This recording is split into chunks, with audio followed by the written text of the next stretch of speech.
Today, I'm an interviewer with our South African Championship champions, Mr. Michael. His name is Mikey at Blattinum Gym. He is a men's physical champ, South Africa 21. And Mr. Plank, bodybuilder and crossfit championship 21, South Africa also. How are you guys? How's everything? We are very, very good. Thank you for asking. Thank you for taking the time to meet with us and do this blog. But yeah, on a whole, I think we are enjoying our time in Kuwait. 100%. It's been quite an experience and quite an eye opener, which is really, really awesome. One day I'm playing in Platinum since 4 or 5 months or something like this. One day, man, I found both of you. Came these people. So I don't know from how long you have been in Platinum, how long you've been in Kuwait. Since long time back or just new? So I have arrived very much earlier than Blakey. So I have arrived on 15th of July when Kuwait was at its warmest. And also to mention that this was the first country out of my country that I visited. So to come to a country with this type of heat, I think it was like 50 degrees or something like this. So far so great. We love this country, we love the people, we love the culture, and I'm very, very, very grateful to be here. And on regards to your question, myself and Blake has been, when we came here to Kuwait, the company said to us that we need to get the feel of the culture and the people and the clients, so they wanted us to go to different branches. So we started at Mabula, 1 week there, Platinum Kayfan, and then Platinum Sabasalem, and then obviously Platinum Shark. But obviously out of all of the clubs, this was by far the best, and it's not just because we have a beautiful beach in the back as well. Thanks, Mike. Okay. Almost answered the whole question. But yeah, so obviously Mike arrived a little bit before me. I arrived on the 20th of August, so I caught the last bit of the heat wave. So at least I got to experience it. I remember climbing off that plane, and it was good experience. At least I got to experience a little bit before winter, so I'm prepared for when winter's over. So, but yeah, on a whole, it's been really cool. Like Mike said, we obviously traveled and we spent a lot of time at the different gyms, getting to know the people, getting a feel for the responses from people in the gym, how to interact with them, and obviously just to see how the different gyms operate, and obviously get a feel for what kind of style we can bring, and where our styles would fit into obviously the gyms. Then we got the opportunity to be placed here at Shark, to obviously show the people our skills, and to show them what we are capable of. And on a whole, it's been an amazing experience. Like Mike said, Shark is a really, really amazing gym. The people are awesome. The people that work here are great. I mean, on a whole, everybody is just so friendly, so helpful, and it's almost been like a family home almost. You know what I mean? People have been really, really great. Like this place near from my work. Yes. Fantastic place, as you said. Trainers, people here. Don't leave us, okay? Stay here with us. Don't go to another branches, okay? Especially in this place, I think all the Platinum like this. They are mentioning a lot of motivation words in the wall, in the stairs. I wrote some of them. Just train, iron, never lie, never give up. All of this, I feel grateful for this, really, really. See it on the wall. You let's say, for instance, you have a very bad day and you forget where your motivation came from, and you look up and you look at the wall and you read something. Maybe it reminds you of some place in your life, being like, oh, I should wake up now and I should train all this. So yes, hands down to Blattinem giving all of these words of encouragement on the wall. I mean, like even going up the stairs to the cardio, there's just the words on each step that just every step you take is just a little bit more and more motivation as you keep stepping. And then when you get to the top of the stage, you're like, okay, let's get stuck into cardio. Yes. You know what I mean? 100%. And I think the marketing team did really well with obviously putting everything all over the place. Obviously, like Mike said, just to give people a little bit more motivation. I mean, it even gives me motivation sometimes, like on a little bit of like a low day. Okay, then you look up and you read something, you go, yeah, that makes a lot more sense, Stop being... Okay, we have a lot of questions here. We will try to minimize and get much information as we need for our audience. Inshallah, from your great experience, mashallah, this is a new information for me regarding the CrossFit. MashaAllah, CrossFit is fantastic. I need a lot of advices, inshallah, later on. Let's start. First thing, why muscle shape differ from a body to another? Does it depend on my genes and my family genes, or depend on how I play bench, as an example, how I play biceps, so it differ from one guy to another? Or even if we played the same training with the same numbers, with the same weight, my muscle differ from your muscle? In regards to that question, I can mention one thing that definitely differentiates from one athlete to another, one body to another, is if everybody was playing the same thing. Let's say, for instance, as you mentioned, bench press, same reps, same sets. It's about how they execute this. We call this one thing mind to muscle control.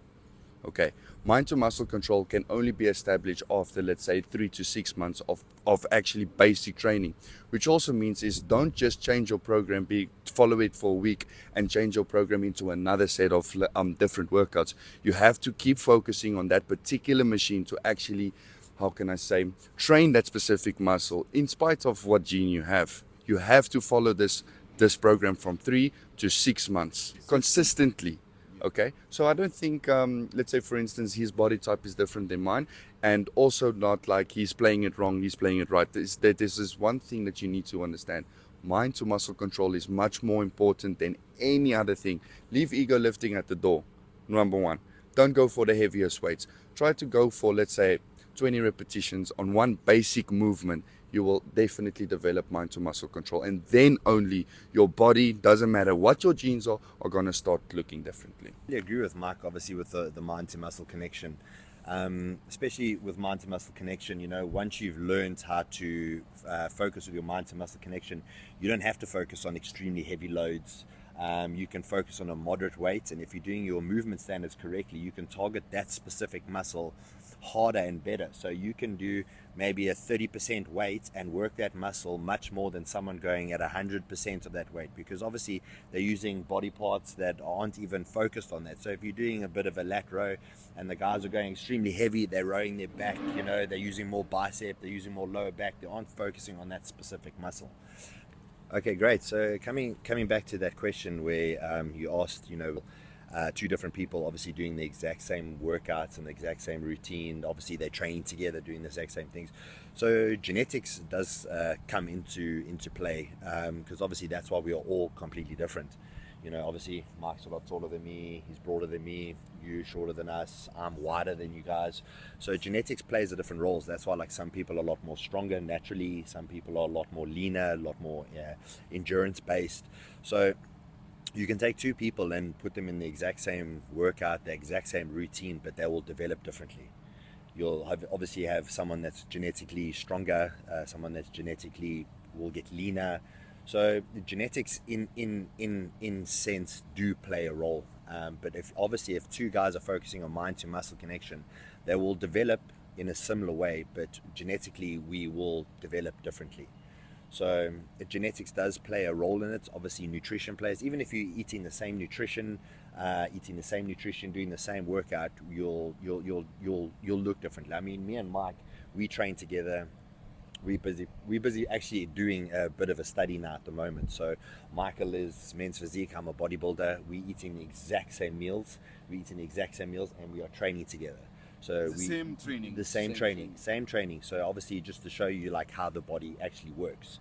That's something that we'll obviously put together and that we can share with you as well, which will be really, really interesting. So and obviously, you know, we both growing in size, and I think we both are symmetry coming together. So you know what I mean. But there is aspects where Mike will benefit a little bit better, and there's aspects where I'll benefit a little bit better. Like where Mike's strong points is his back, my weak points is my back, my strong points are my legs, Mike's weak points are his legs.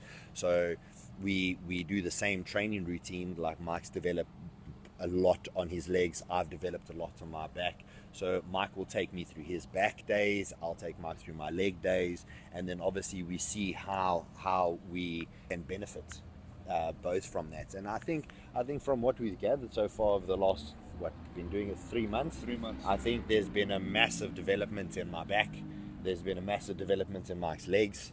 So, you know, I think genetic comes down to actually also following the exact same nutrition. Yeah. The exact same meals, the quantity of it, everything is exactly the same. I think Blake also, more or less would weigh 10 kilograms heavier than me, but we are pushing exactly the same weights. We are pushing the exact same food and the exact same supplementation. So yeah, it's a little project that me and him are trying to establish as well. So on that question, yes, different body types does make a small difference, but not major. Me, my dear, you are Captain America and he is Hulk. So there is a big difference, man. There is a difference in genes. Captain America, Hulk. Even the same food, the same training, the same everything. But still superior. Yeah, of course. How long does it take to make a good shape, not a champion shape? Good body, good better. You know, our belly is very bad here. So reduce my belly. A good shape. How long does it take? Okay. So this one also differs from the body type that you are actually presenting in. Let's say, for instance, if you have a small belly and you just want to have normal fitness, normal strength, good arms, good legs, but not as a bodybuilder, obviously, just a normal fitness goer, I think approximately 3 to 6 months would be the time gap for you. But then you have to also remember that the intensity of this kind of workout is not like I'm going to train twice a week.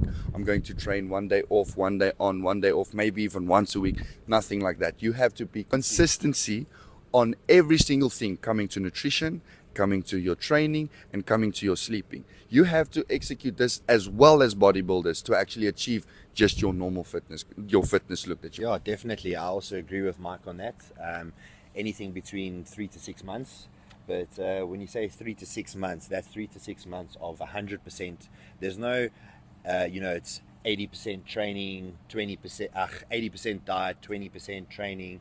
It's 100% diet, 100% training, 100% vitamins and minerals, 100% sleep. Like, you have to do everything to the T. So you can't just go, okay, cool, I want to get into shape, and then go, a little bit here, a little bit there, a little bit there. If you're going to go into it, you have to go into it 110%, and you can change someone's physique in 3 to 6 months.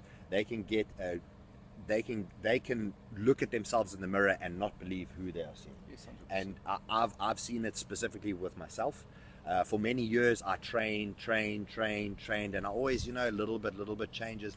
As soon as I started to figure out how to diet properly, and how to rest, and how to do the right nutrition, I tell you one thing: in 3 months, I literally saw a difference in my change than 5 years of training. Doing it properly, everything 100% properly, in 3 months, I looked at myself in the mirror and I had to keep looking to go like, who is this guy? Is this real? Is this me? Then in 6 months, it was even like, wow, crazy, amazing results. So yeah, so if you put the effort in and you make it your goal, yes, 3 to 6 months is achievable, and that's for anybody.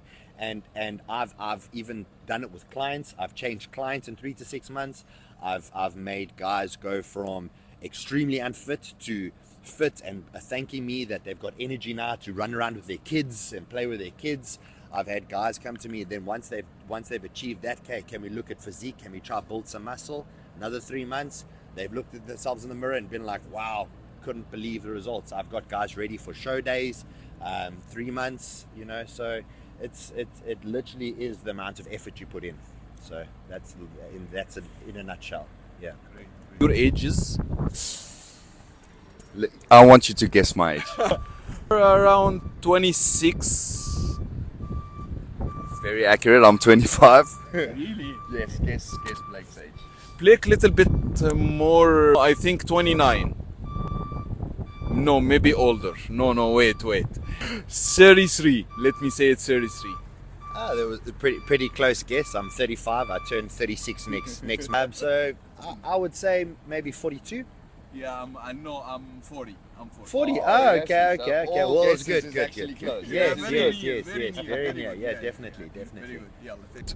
How do you maintain your body good shape? You told me from 3 to 6 months I'll be in a good shape at my age, at my circumstances. How to maintain, to keep it and maintain it? Is this Actually, what I've mentioned before is to stick to the diet routine that got you there in the first place. Number one. Never and ever? For as long as it takes. Number one. It's not about, let's say for instance, it's not a short-term thing. It's a lifestyle thing. So as soon as you get and achieve that result that you want, something's going to tell you, I don't want to lose this. So you want to keep doing what you've been doing. And even if you want more results, you're going to try and do even much more to it. So there's nothing like a short-term goal. Like, let's say for instance, I've built this championship physique for, let's say, 6 years now, and now all of a sudden I'm gonna lay back for a year and be and still be the champion or champion physique after that. Yeah, no, it's nothing like that. This is an ever going routine, which comes to your dieting, which comes to your training, which comes to your supplementation. But there's this motivation that you build for yourself after achieving that goal, that just wants you to keep going, just wants you to keep pushing. And you, Blakey? Yeah. Once you've reached your goal, and you've gotten to the physique that you want, I think you like Mike said, it is a lifestyle. It's something that has to be continuously going. And obviously, the more and more you get involved into it, the better and better you become. So actually, you look better. So you don't, obviously the 3 to 6 months, that's the hard part where you've got to grind hard, get used to the diet and stuff. But I think obviously as you get into it and once you start to understand how the body works and what your body's used to in the diets and what works for you, I think you can have a look at a little bit of flexible dieting. You know what I mean? You don't have to be like completely into it like a bodybuilder, like, you know, cut sugar completely. You can start doing a bit of flexible things and find out, you know, where you can, you know, cheat a little bit. I'm not saying like go and binge out, you know, and smash a whole day with food, but then you can start to realize, okay, cool, I can start having more fruit here, and I can have a burger here, you know, because now I understand. One day off, Friday off, and I can start to understand how my body works and how it, you know, you start to figure these things out. You start to realize, okay, I mean, like I took 3 bodybuilding shows, for instance, and I did 3 different diet plans for each bodybuilding show just to figure out, you know, how the body would react differently to different foods for each show. And I mean, I got different results for each show, you know, and then after a while you can figure out, you know, you don't have to go as crazy as certain diets where they want to make you go to like death by, you know, no carbs whatsoever, and then you literally like this going to the gym like, oh, gotta try to pick up weights and life is miserable. And you know, I literally went and I ate carbs for one bodybuilding show. I ate carbs right up until show day. I think I did 1 day carb depletion. That was it. But I kept my intensity, my cardio high and my gym intensity high. So I was still in a basic calorie deficit. It just went over a longer period. But I mean, I was happy to train. I enjoyed training. I was happy to come to the gym all the way up until show day. And I think it was one of the best physiques I had. I was very full. I think it was the fullest and the biggest I'd been. My conditioning was maybe just slightly under because obviously I didn't cut carbs too much, but it was one of the best physiques that I brought to show day. So yeah, I think that's what Blakey was trying to say after the long story is that nutrition is what keeps you and maintains the physique that you've already built. So you have to focus, let's say for that 3 to 6 months you had a specific diet, achieving that goal of yours, you have to keep pushing on the same diet and you will even have better results in the 6 months, 7, 8, 9 and 10. Your body will even change better than the goal that you set out for yourself. But it definitely comes down to the diet. Consistency. Consistency and persistence. Even Egyptian songs, even really, there is a guy called Ahmed Miki. I love him so much. He is an actor, he is a singer. Even in his songs, he's telling us what? Don't forget the legs day. Really.